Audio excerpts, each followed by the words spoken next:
I can only imagine what you've heard, what you think of us.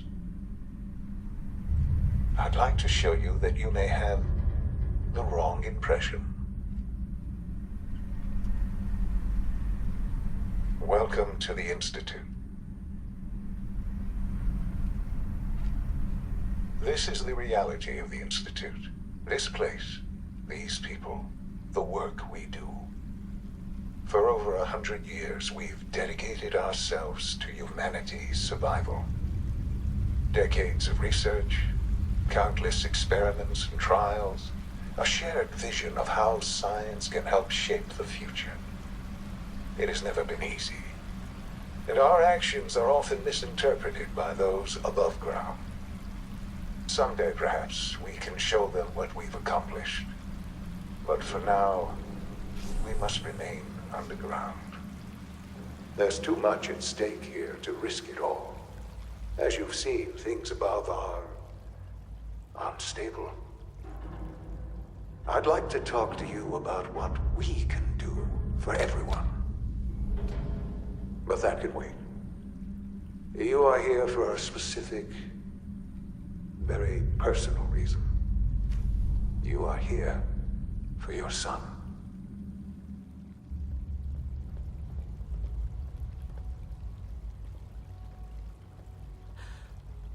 Shaun? Huh? Yes, I'm Shaun. Shaun? Oh my god. It's really you. Who are you? Shaun, it's me. I'm your mom. Father, what's going on? What's happening? Shaun, Daddy's gone, but I'm here. Mommy's here now. What's going on? Father? Father! Shh. I don't know you. It'll be okay, Shaun. Father! Father, Mommy's help me! here now. There's someone here! Help me! Please, Shaun. I'm your mother. To talk to me. Just open the door. Father? Father, help me! She's trying to take me! Father? Father, help me! Shaun. S923, recall code Cirrus. Fascinating, but disappointing. The child's responses were not at all what I anticipated. He's a prototype, you understand. We're only just now beginning to explore the effects of extreme emotional stimuli.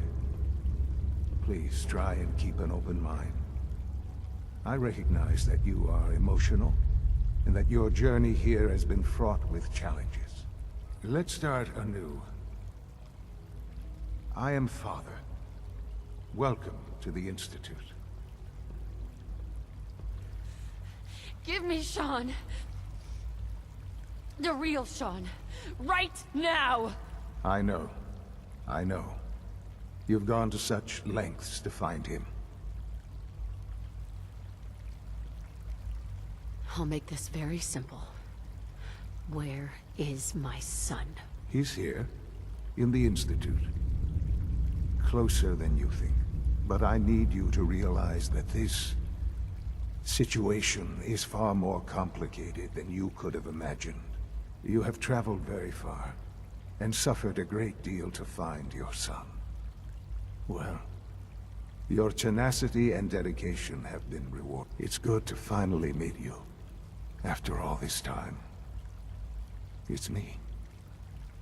I am Shaun. I am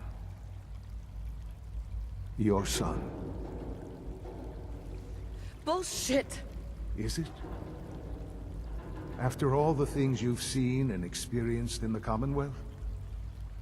Think about it. In the vault, you had no concept of the passage of time. You were released from your pod and went searching for the son you'd lost. But then you learned that your son was no longer an infant, but a 10-year-old boy. You believed that 10 years had passed. Is it really so hard to accept that it was not 10, but 60 years? That is the reality. And here I am. Raised by the Institute, and now its leader. It wasn't right, what they did. Taking you from me like that. To you, that would certainly seem true. But to the Institute, it made all the sense in the world. At that time, the year 2227, the Institute had made great strides in synth production. But it was never enough. Scientific curiosity and the goal of perfection drove them ever onward. What they wanted was the perfect machine. So they followed the best example thus far. The human being.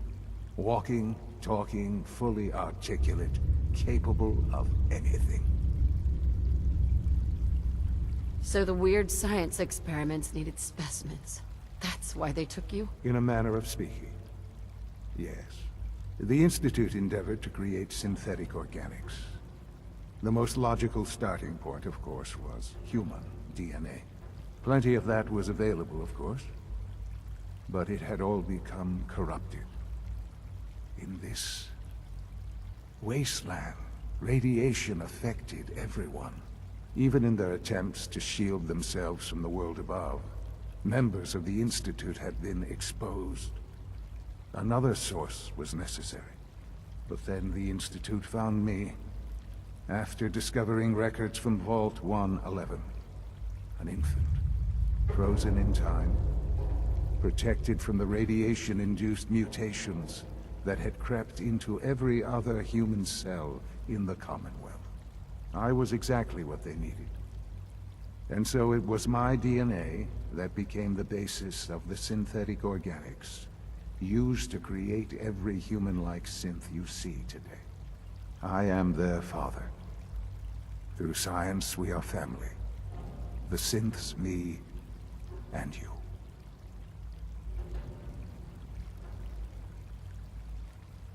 Shaun. It's really you. It really is. I know you must have questions. Please. Anything I can do to help you understand.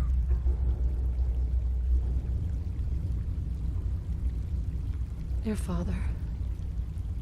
He never got to see you grow up. Yes. What happened to him was... I've gone over the records of the incident, of course. It seems what happened to him was an unfortunate bit of collateral damage. For many years, I never questioned who my parents were. I accepted my situation, and that was that. With old age comes regret. And asking what if more often. But what matters now is that you and I have a chance to begin again. What else can I say to ease your mind?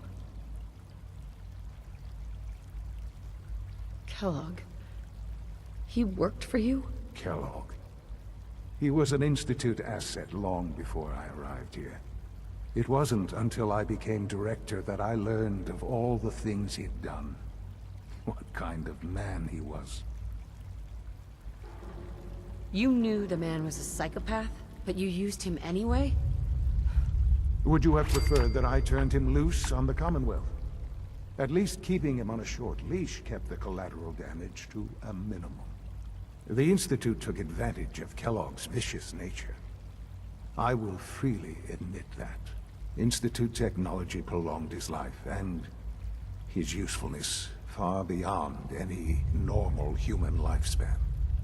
He never failed the Institute, but his cruelty became more apparent with every completed objective. I won't lie. It's no coincidence your path crossed his. It seemed a fitting way to allow you, us, to have some amount of revenge. What else can I say to ease your mind?